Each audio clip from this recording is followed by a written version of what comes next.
Yan, daming tao ngayon sa mall.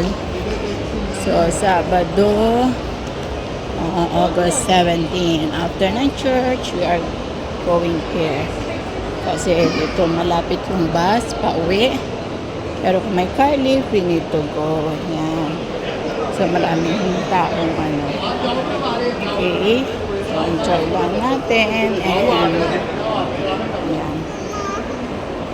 Let's go in the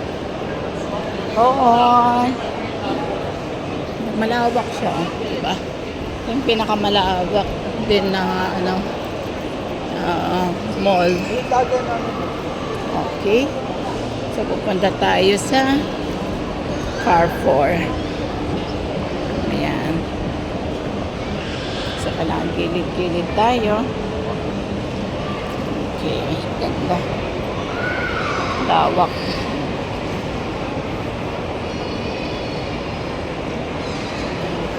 Okay, so God bless you all and bye for now.